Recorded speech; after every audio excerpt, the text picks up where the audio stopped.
Hey everyone, so today's video is part 2 to the Haunted Mansion Sally Slater DIY series. If you'd like to see part 1, I will leave a link in the description below.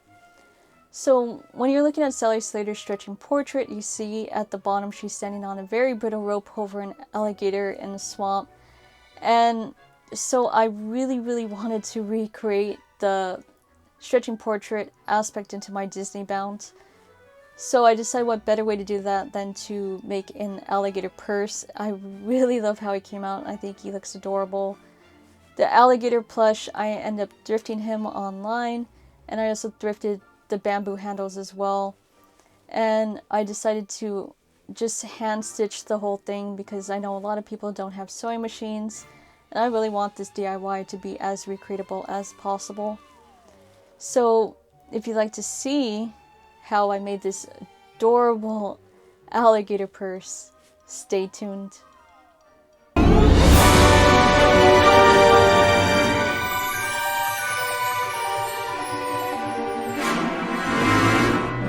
use this alligator stuffed animal, but you could recreate this on any stuffed animal. I then took a zipper. I chose a 14-inch zipper because I wanted it to run the length of its body. As far as what length you'd want to use for your purse, it just varies on the length of the body of the animal or how long you want the opening to be. Next, I took a seam ripper. This helps with creating an opening in the seams in order to create room for a zipper. So now you're going to want to create an opening for your zipper. To do so, you're going to take your seam ripper and you're going to go where the two pieces of fabric connect, and you're going to take your seam ripper and you're going to dip down till you find a piece of thread, pull it all the way up, and it should rip that thread. From there, you just got to keep picking at the string and it will start to unravel, and you're going to do this just the length of your zipper.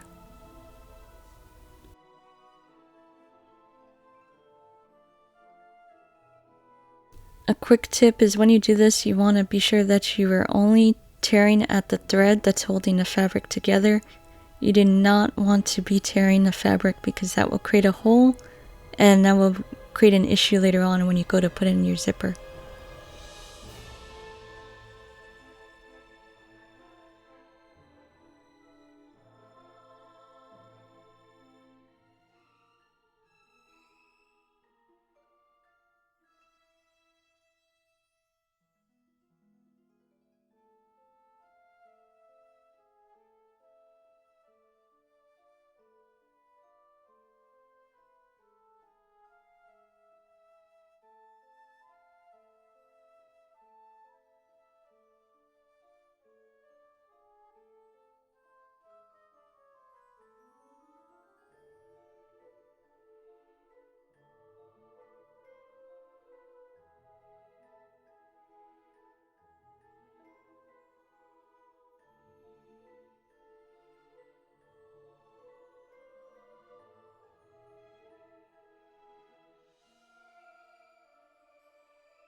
So this is how your stuffed animal should look once you're done ripping those seams apart.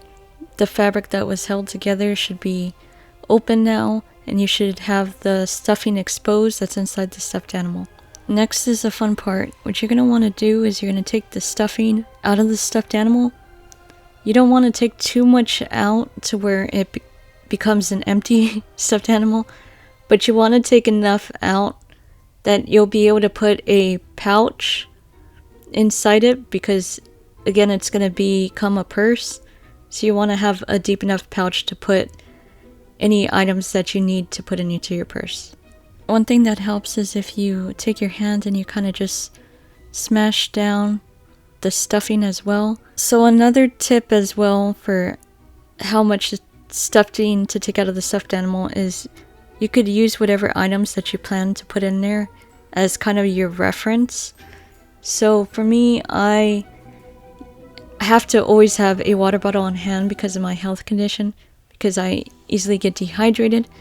So I use that as kind of my guideline as to how shallow my stuffed animal needs to be. So here you see me putting this water bottle back into the stuffed animal again and realizing I wasn't able to close the fabric around the water bottle. So I end up having to go back in and just take out a little bit more stuffing. But again, that's why I suggest you putting in the items that you plan to put inside your stuffed animal, so you know that you have enough stuffing taken out in order to put those items inside, but also to still maintain your shape.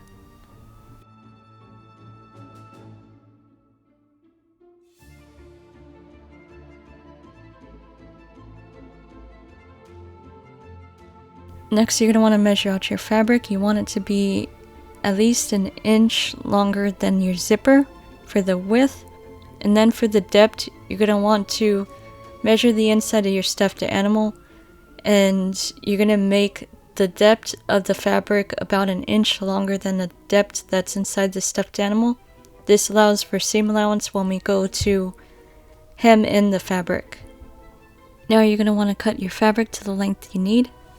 One thing I love to use is a rotary blade to just cut the fabric for the length I need. It really helps to get those straight lines when you're cutting.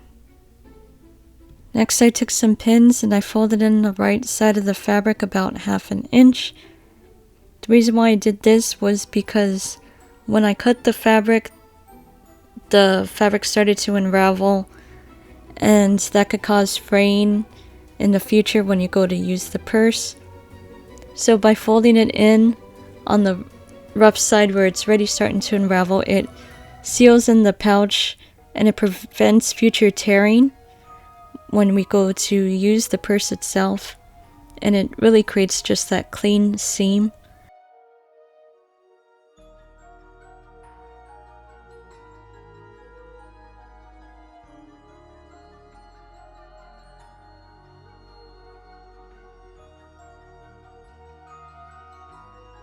So for the left side, since the fabric was already folded over, I didn't have to cut it, so it already has a clean seam and there's no fear of future unraveling.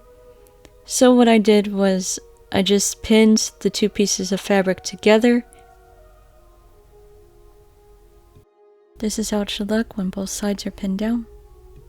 I then double checked my measurements with the zipper. So I actually ended up cutting my pouch down a little bit more because my measurements were just a little bit off. But after that, I again folded down the top portion about 1/2 inch and pinned it down. As far as the top goes, you're going to want to pin the two sides of the fabric separately.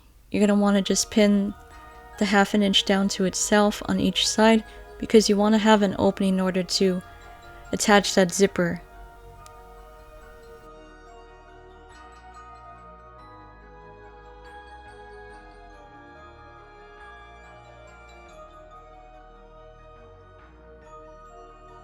I then took some purple thread and hand stitched the two pinned sides of fabric together. I did what is called a running stitch, when you basically sew in a straight line.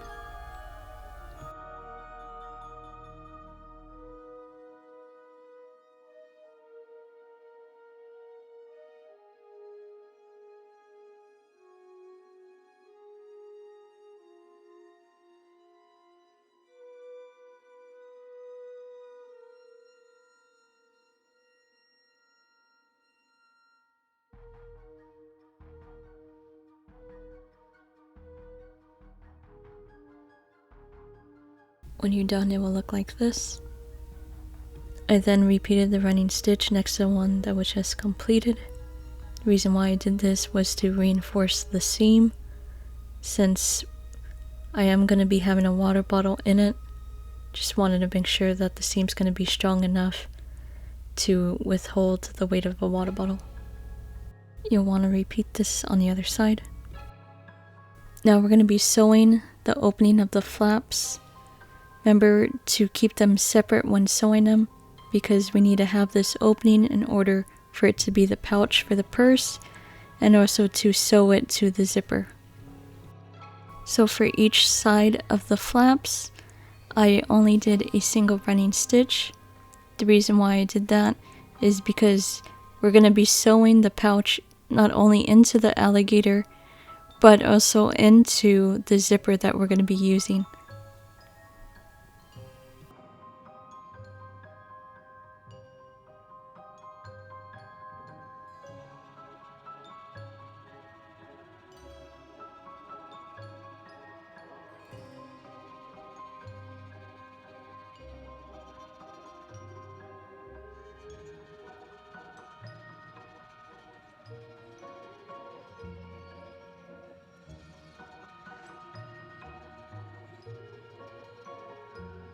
When you're done, it will look like this.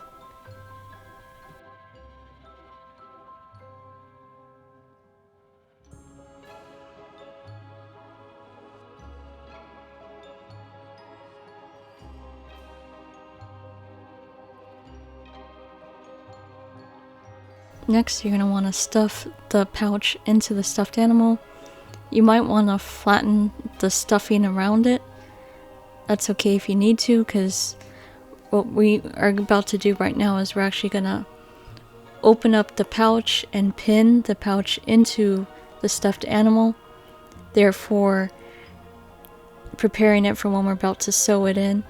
And what I did was actually just pinned it a little bit below the actual opening of the fabric, because what I ended up doing was I took the top portion of the fabric and I folded it down into and over the fabric pouch in order to create a nice clean line for the zipper that we'll be sewing in. It makes it a lot easier for sewing a zipper to it, and it also looks a lot nicer and cleaner when you're all done. When you're done pinning both sides, it's going to look like this.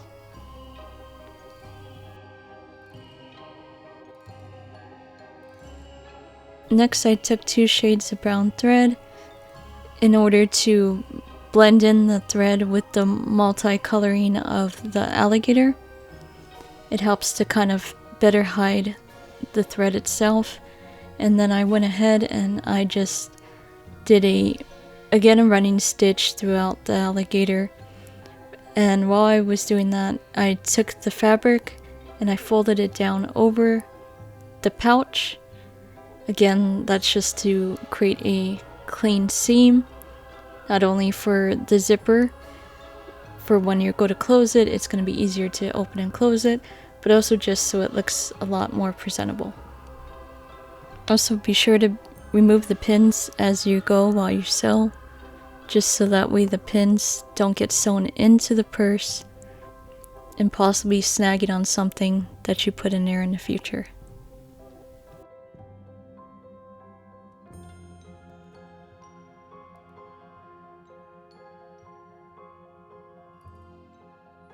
Be sure to repeat this on the other side, as well as be sure that you are catching the pouch fabric as well while you're sewing, because you really want to create that seal by sewing that flap down onto the pouch, sealing it together so nothing falls out in the future.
When you're done, it should look like this.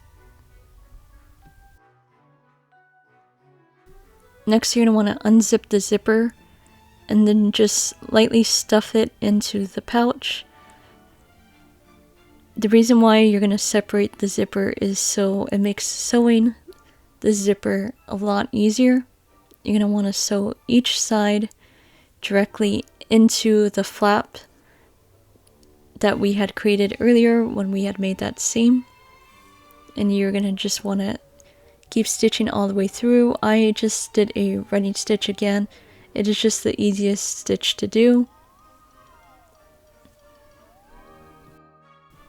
Be sure to sew the seam that we created earlier onto the zipper. The reason why is because the zipper is not going to hold if it's sewn on top of the stuffed animal, and also this helps to kind of better hide the zipper and to keep that stuffed animal look, and it also will help to keep whatever items that you put inside the purse.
This is how it should look once the first side of the zipper is sewn in. Then you're going to repeat the same steps on the other side.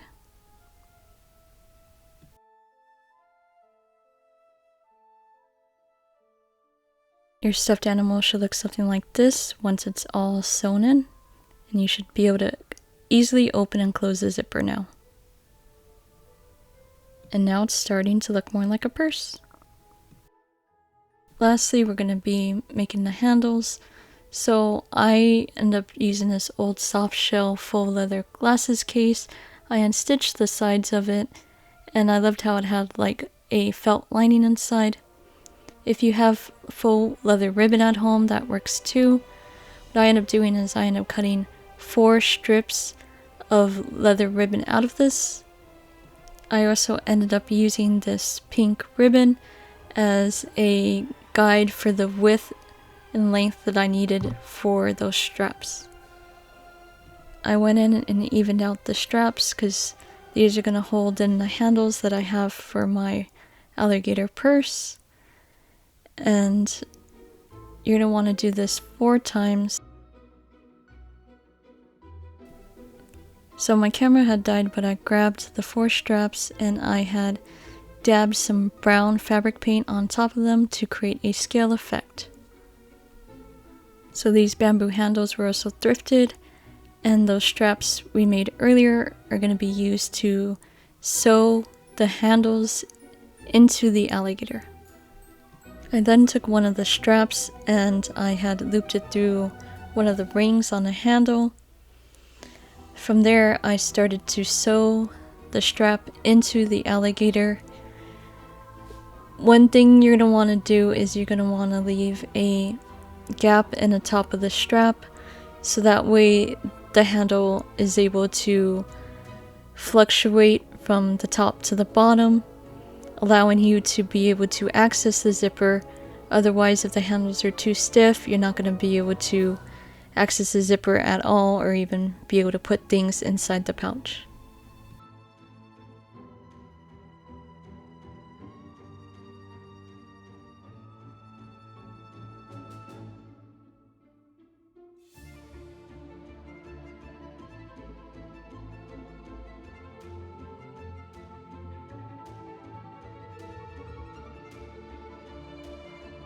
This is how the first strap came out.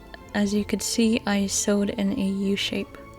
Then I repeated the same step on the other ring on this handle. And I ended up using a ruler as kind of a guide because the back legs of this alligator are a little bit higher than the front. So I used the ruler as the perfect way to find the perfect height I would need to sew the strap and handle, therefore keeping it as even as possible.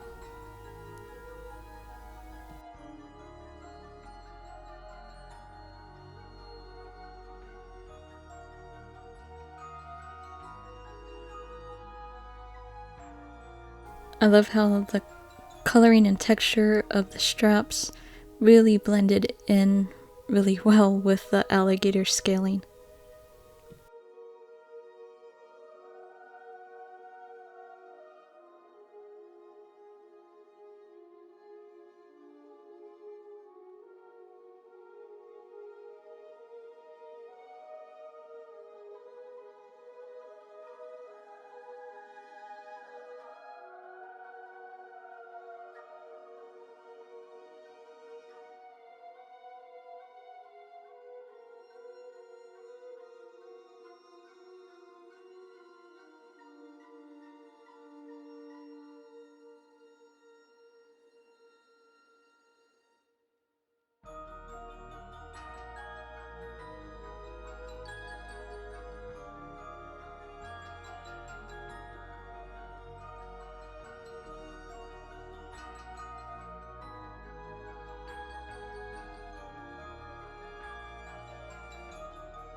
Now the first handle is done, and you're going to repeat that same process on the other side.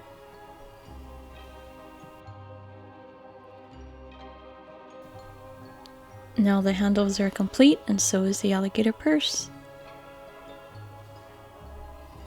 I really love how this came out, and I love that a lot of it was just stuff that was either thrifted or stuff I already had here. I also love how easily the zipper opens and closes, and how cute the pouch looks with that hint of purple for the Haunted Mansion.